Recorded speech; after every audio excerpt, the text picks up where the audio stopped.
तो चलिए आज हम एक दूसरी थ्योरी के बारे में जानेंगे।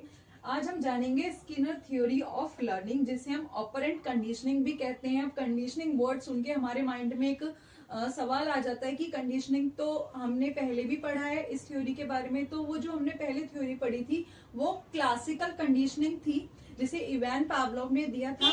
और जो आज हम जिस थ्योरी के बारे में बात करेंगे वो है ऑपरेंट कंडीशनिंग। अब दोनों में ही कंडीशनिंग वर्ड यूज हो रहा है, तो ये दोनों थ्योरी एक दूसरे से अलग कैसे हैं, आगे हम इसके बारे में भी जानेंगे कि इन दोनों थ्योरी में क्या डिफरेंस है। तो सबसे पहले हम जानेंगे कि ये थ्योरी किसने दी थी और ये थ्योरी किसके ऊपर बेस्ड है। तो जो ये थ्योरी थी ये दी थी अमेरिकन साइकोलॉजिस्ट B.F. स्किनर ने। जो ये सिद्धांत था E.L. थॉर्नडाइक द्वारा दिए गए लॉ ऑफ इफेक्ट पर बेस्ड है। जो E.L. थॉर्नडाइक ने अपने प्राइमरी लॉज दिए थे और सेकेंडरी लॉज दिए थे, जिसके बारे में हमने पहले पढ़ा हुआ है। तो जो उनके प्राइमरी लॉ में एक लॉ था लॉ ऑफ इफेक्ट, प्रभाव का नियम। तो ये जो पूरी थ्योरी है ये थ्योरी उसके ऊपर ही बेस्ड है। ठीक है, अब इस थ्योरी को RS लर्निंग भी कहा जाता है।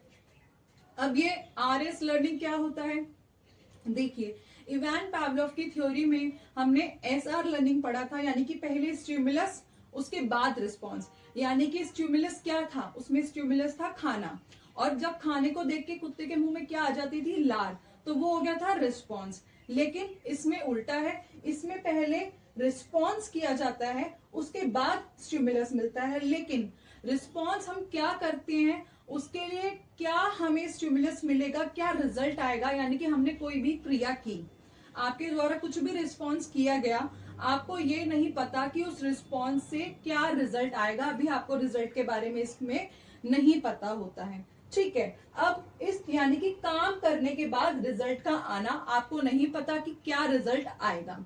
अब जो इवान पावलोव की थ्योरी थी उसमें पहले ही स्टिमुलस दे दिया जाता था। ठीक है, उसमें स्टिमुलस पहले दे दिया, इसमें स्टिमुलस दिया जाता है बाद में।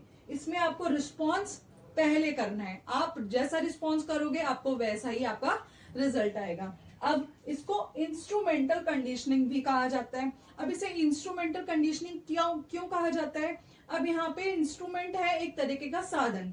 अब यहाँ पे इस कंडीशनिंग को इंस्ट्रूमेंटल इसलिए कहा गया, तो देखिए जो आपका व्यवहार है, ठीक है, आपके द्वारा कोई भी क्रिया है, आप उसे यहाँ पर एक साधन के रूप में यूज करोगे। जैसे कि इस जो एक्सपेरिमेंट था, इस एक्सपेरिमेंट में चूहे को जब भी भूख लगती थी वो लीवर दबाता था। लीवर दबाने से उसे क्या मिलता था, फूड पैलेट्स, मतलब वो दाने मिलते थे खाने।